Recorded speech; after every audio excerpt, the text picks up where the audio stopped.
Jonathan Kuminga. Unless you've been living under a rock, this is a name that you would have heard mentioned countless times over the course of this offseason.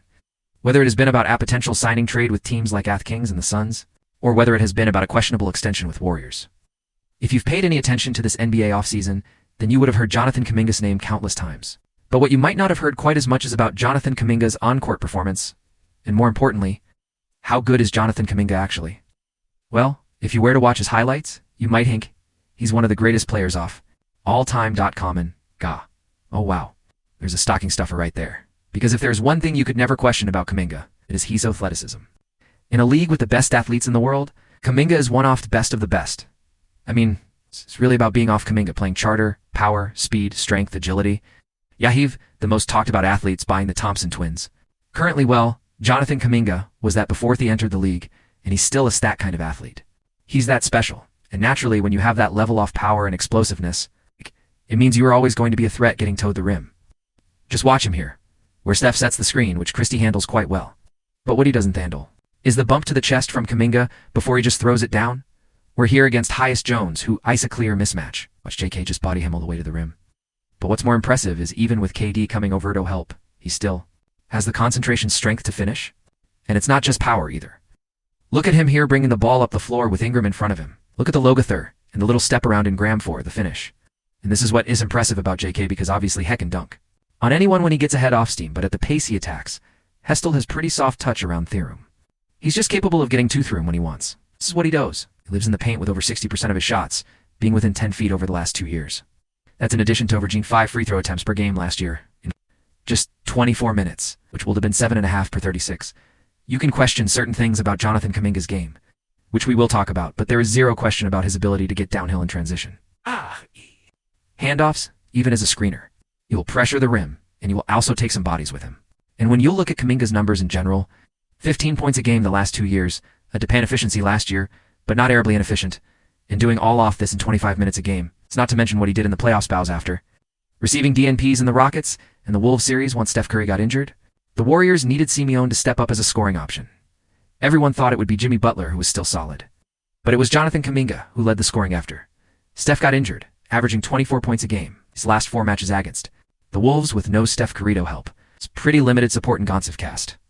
A 2-2-year-old was putting up these kind of numbers against Analyte defense, and he wasn't just Dewanjit by attacking the rim. You saw his smart-range game. You saw his patience. You saw him backing down smaller defenders and using his size. You lost the entire arsenal of scoring from Jonathan Kuminga in that series. So, that begs the question, why on earth are the Warriors willing to let him go? And why on earth are more teams not desperate to sign a 2-2-year-old with these kind of traits? Well, that's a good question. And I think you have to look beyond his screen to get that answer. Because whilst he has all of the physical tools to be one of the best defenders in the league, and whilst people have talked about him becoming the Andre Iguodala off this Warriors team, doing what Andrew Wiggins did after he joined, the problem is Kuminga has just never really clicked defensively. He isn't a liability on that end of the floor, but ball watching, a lack of effort, a lack of fight over screens. He's just Sumian Ethit.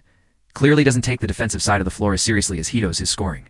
It's a big reason a guy like Moses Moody was starting over him, or even Brandon PMPSKI. Both aft host guys aren't as physically gifted, but they pop up in the right spots more. They fight more off-tan defensively. And also the shooting on top of it, which is another factor that I'd have to consider. Because whilst Kuminga has incredible traits as a scorer, he also isn't the easiest to fit onto an offense because of his lack of shooting. And how that can make it difficult when he needs to be the third or fourth option, alongside the likes of Jimmy Butler and Steph Curry.